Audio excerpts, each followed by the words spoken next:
Here's a question that'll tell you a lot about where your heart is right now. Ready?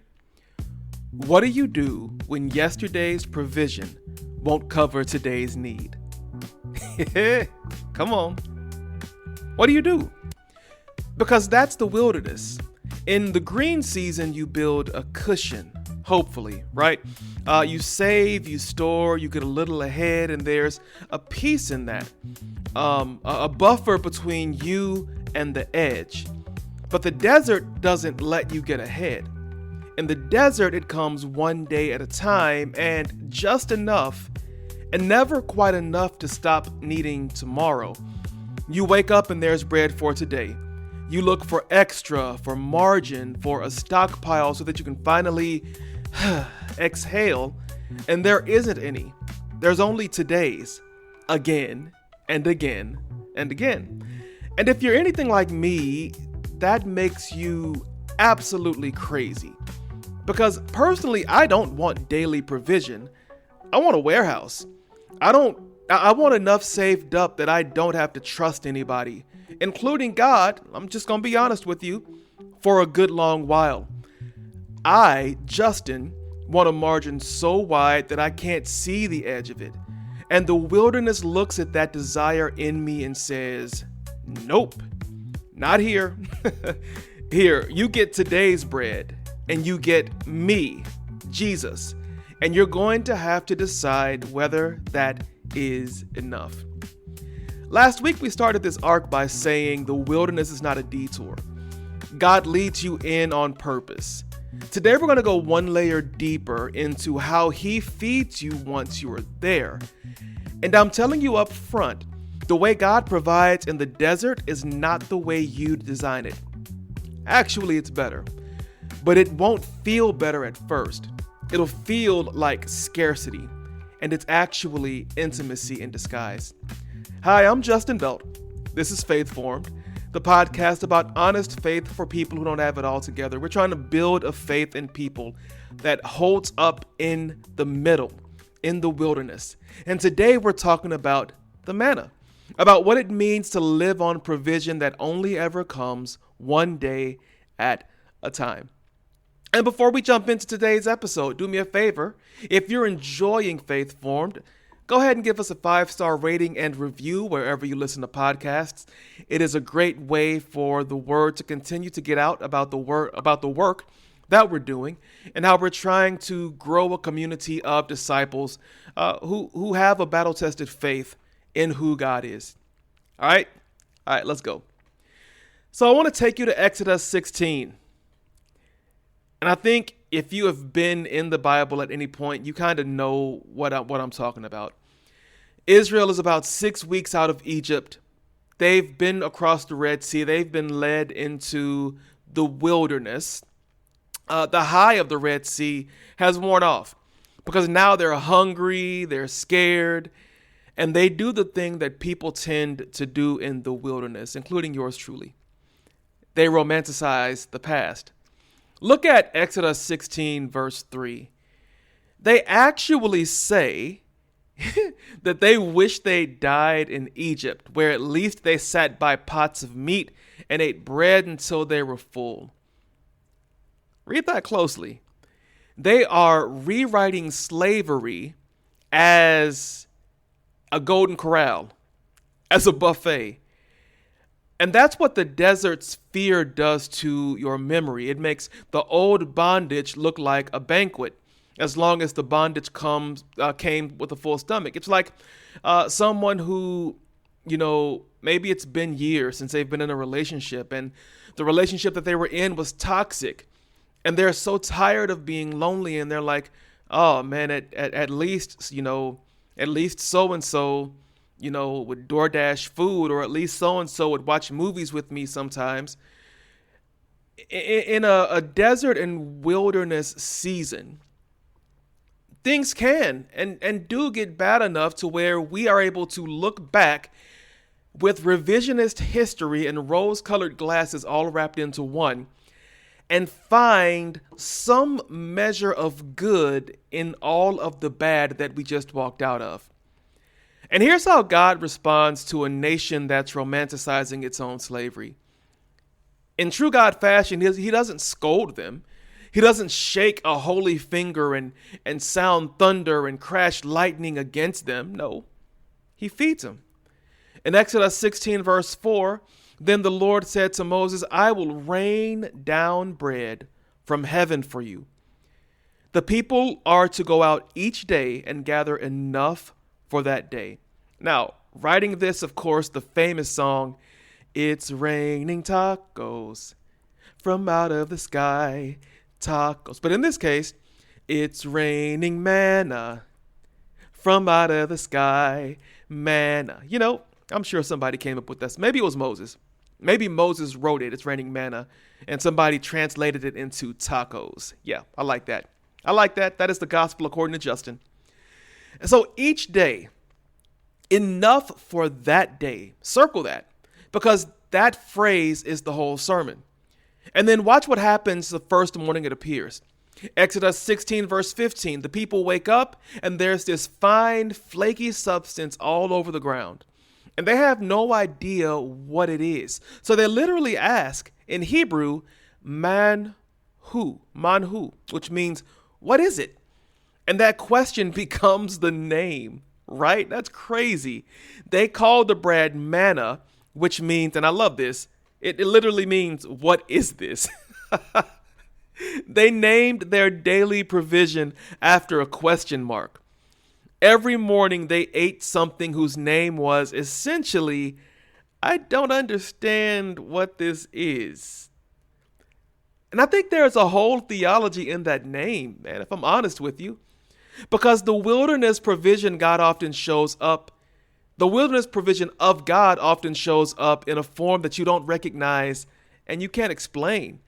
Like you were praying for the thing you expected, the job, the check, the door to open, and instead you got manna, some strange, unfamiliar provision that doesn't look like what you asked for, that you can't quite categorize, that keeps you asking, what is this? God, what are you even doing? And God's answer is essentially, it's bread. It's enough. Eat it and stop trying to identify it. Oh my gosh. Oh my gosh. Eat it and stop trying to identify it. That is prophetic for somebody. Somebody. This entire episode, but this especially.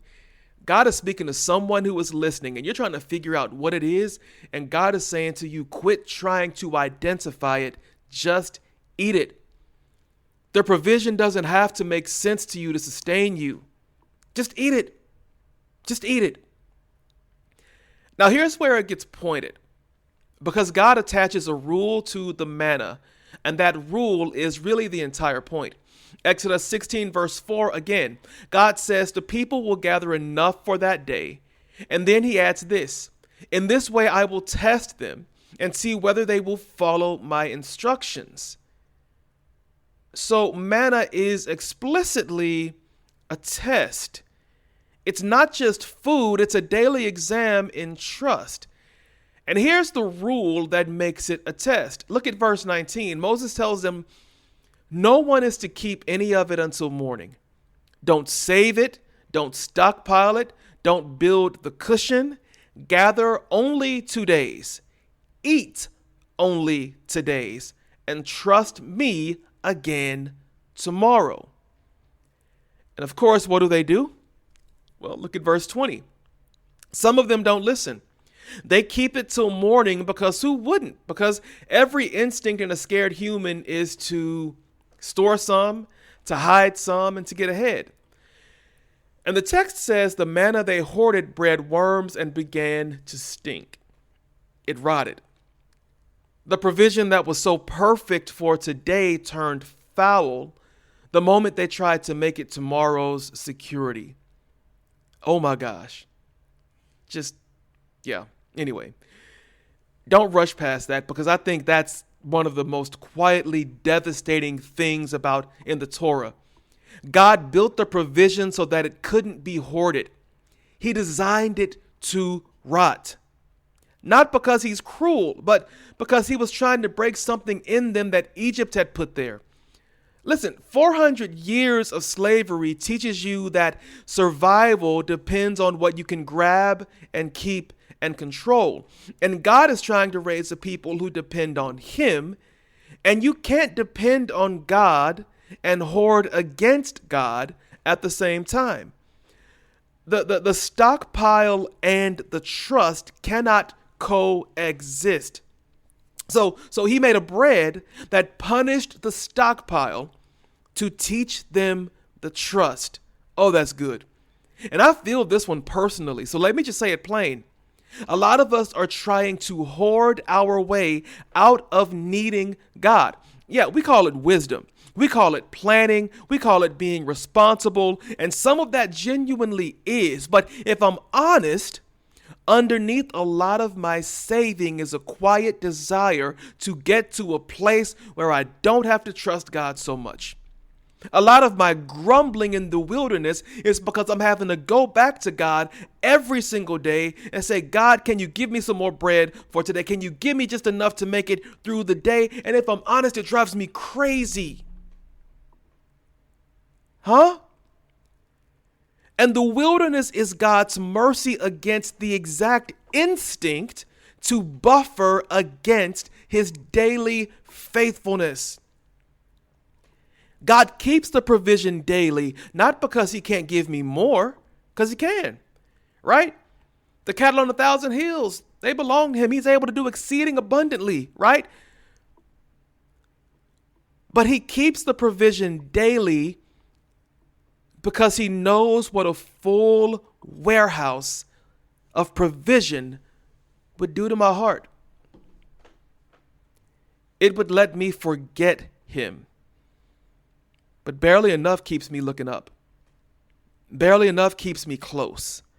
Barely enough keeps me right under his wing. Barely enough keeps me right in step with him because I'm waiting for the next provision. And I want to bring in a voice here because y'all know I'm big on bringing in theological voices to support what we're talking about and also to help with revelation and understanding. And I want to bring in a voice right here that we've mentioned several times on the podcast. But he names exactly what's happening in a heart that hoards, okay? Henri Nouwen wrote a little book called Bred for the Journey. And in it, he describes what he calls a scarcity mentality. He says, as fearful people, we develop a mindset that says there's not enough food, so I'd better save mine. Not enough love, so I'd better hold my friends close so no one takes them. Not enough security, so I'd better grab all I can and guard it. It's the mind of a person convinced the well is running dry, so everything becomes about hoarding against the shortage. And then Nouwen says this. He says, the tragedy of hoarding is that what you cling to ends up rotting in your hands. Come on, man. Oh my gosh. What you cling to ends up rotting in your hands. Y'all, that is Exodus 16 in one sentence. 3,000 years later, the scarcity mentality doesn't protect you. It spoils the very thing you were trying to protect. The hoarded manna stinks. The grasped influence suffocates. The friendship that's held onto so tightly, the relationship that's held onto so tightly, it suffocates. The security that we white knuckle turns to anxiety, and our grip it rots. Nouwen says that the opposite of the scarcity mentality is the abundance mentality. And here's the part that I think turns it. The abundance mentality isn't the belief that you personally have a huge stockpile. It's the belief that there is enough because God is the source and God does not run out. It's the freedom of a person who has stopped trying to be their own warehouse because they finally trust the one who rains down bread.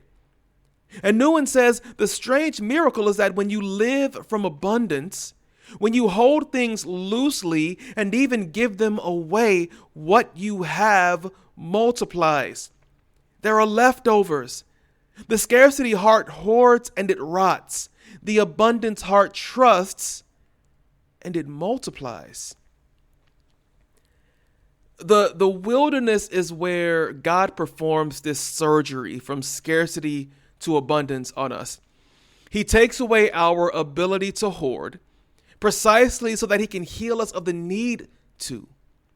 He's not withholding abundance from you in the desert. He's teaching you where abundance actually comes from so that you stop looking for it in the warehouse and start finding it in him.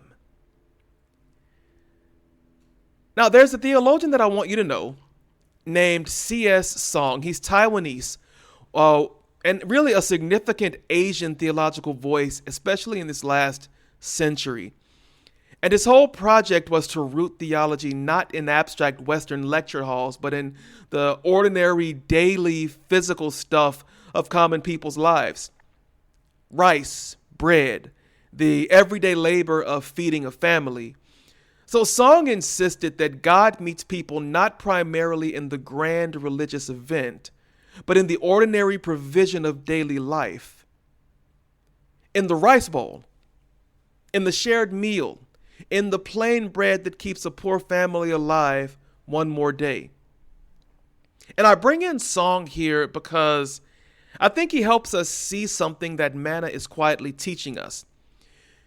We keep waiting for God in the spectacular, the dramatic rescue, the miraculous check, the mountaintop.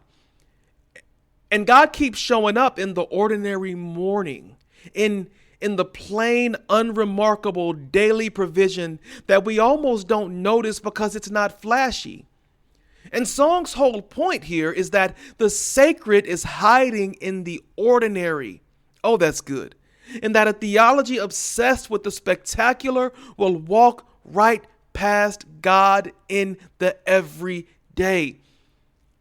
God doesn't have to come and sit down on your bed and tell you your calling in order for him to speak to you as you're helping in children's church. God doesn't have to appear to you in a bright, shining light when just the flicker of the nightlight in your children's room is enough to show you that just how you're loving your children in that moment is the same way that God loves you every moment of your life. The manna was not a spectacle. After the first few days, imagine how ordinary it was. Like, same bread, same morning, same gathering. It stopped being a miracle and it started becoming a routine. And that's exactly where most of us lose our sense of God's provision, in the routine. Because because we've been trained to only recognize God when he's loud. Oh. In the church service, when the organ is high and the praise is high, we recognize God then. But what about when it's just an acoustic guitar playing and the lights are on? But see, Song would say that the daily bread is the miracle. The fact that you woke up, that there was enough, that the ordinary need got met one more ordinary time, that is God showing up the way he most often shows up, in the plain provision of an unremarkable morning. And some of you are waiting for God to prove himself in your wilderness with something dramatic, and you're missing him entirely because he's been feeding you every single ordinary morning the whole time. The provision's not always going to be a spectacle, family. Usually it's just going to be enough, again, quietly, the way bread shows up. And my challenge to me and to you is to learn to see that as the miracle it is. And the desert stops feeling like abandonment, and it starts feeling like daily, faithful and unflashy love, which is still perfect love from a perfect God. So I have to show you where this goes, because the manna isn't just an Old Testament story. It runs straight through the whole Bible and lands in a prayer you've probably prayed 1,000 times. When the disciples asked Jesus how to pray in Matthew 6, verse 11, he gave them a line right out of the wilderness. He says, "Give us this day our daily bread." Not give us this month's bread. Not give us a warehouse, a stockpile, a cushion for the next 10 years, but daily bread. See, Jesus, who knew the manna story, deliberately built daily dependence into the model prayer. He could have taught us to ask for security, but he taught us to ask for enough today and to come back tomorrow and to ask again. Why would he do that? Because the daily ask is the point. The dependence is the point. If God gave you a year's provision all at once, how often would you talk to him? You'd take the warehouse and you'd disappear until it ran low. But daily bread means daily contact.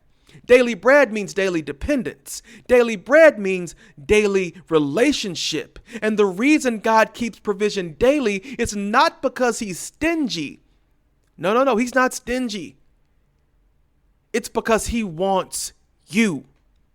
He would rather have you at his door every single morning with an empty basket than to have you comfortable and distant with a full one. The manna is not primarily about food. It's about a father who found a way to make sure his children came looking for him every single day. And I can speak personally to this, because I had a moment where I was crashing out in prayer. And I was like, God, I'm sick of having to depend on you for every single thing. Why can't I do this on my own? And God says, son, you're acting like your dependence annoys me. You're acting like your dependence frustrates me. You're acting like, get this, you're acting like you don't have a loving father who delights in meeting your daily needs. And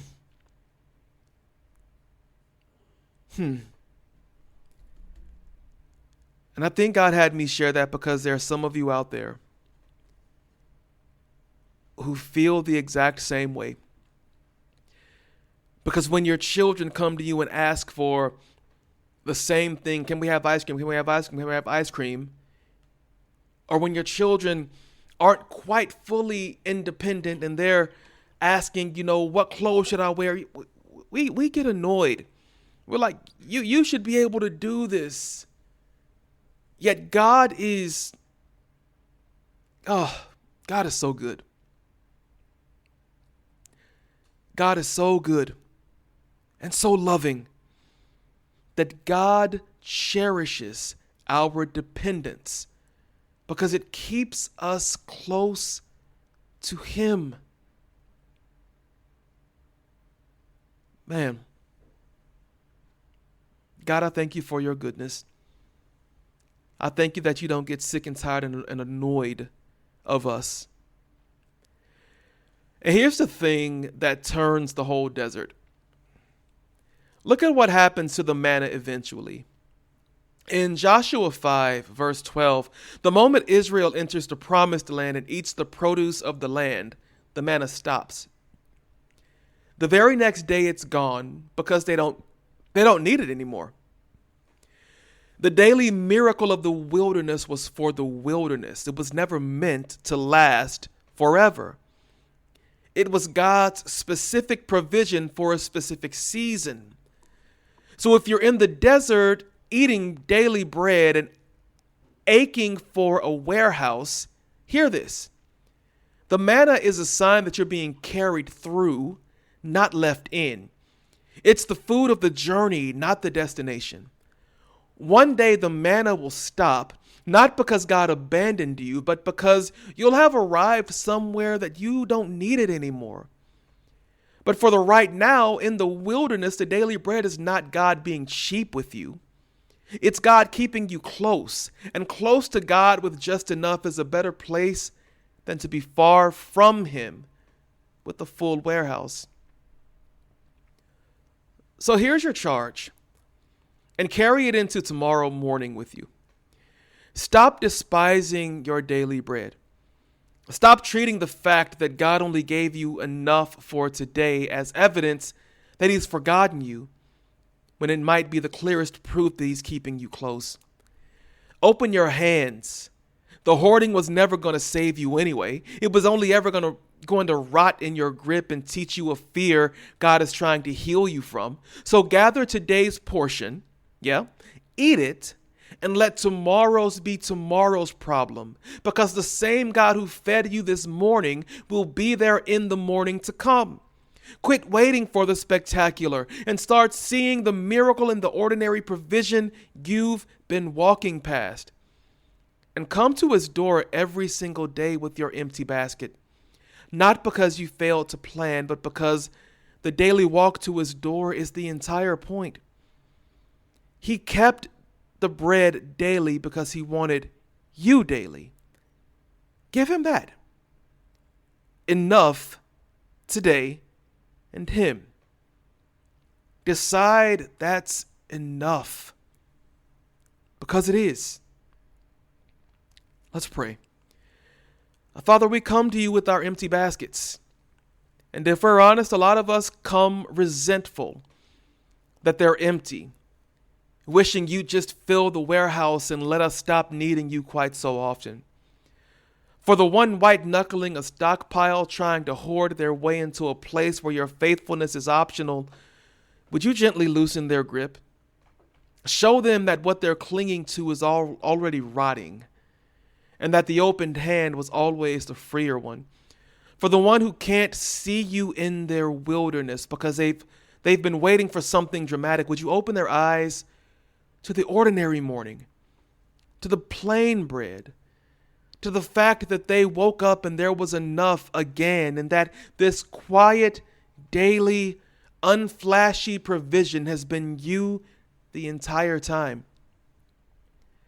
For the one exhausted by living day to day, aching for margin they don't have, would You meet them at their door every single morning?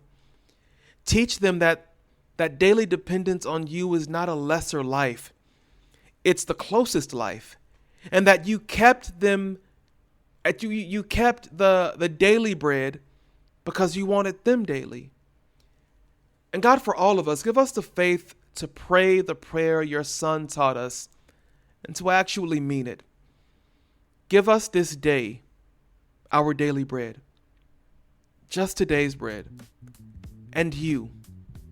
God, let that be enough, because You're enough. In Jesus' name, amen.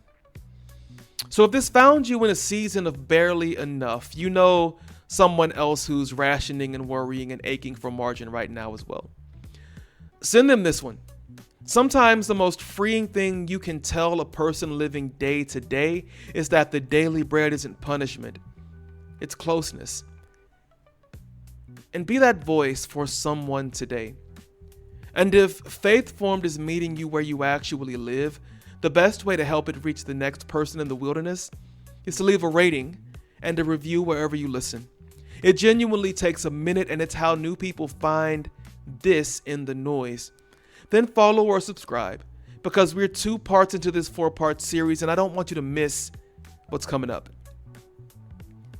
In part 3, we talk about what actually grows in dry ground, about what the desert produces in you that the green season never could. So family, keep gathering, but only just today's. And I'll see you next week. Be blessed.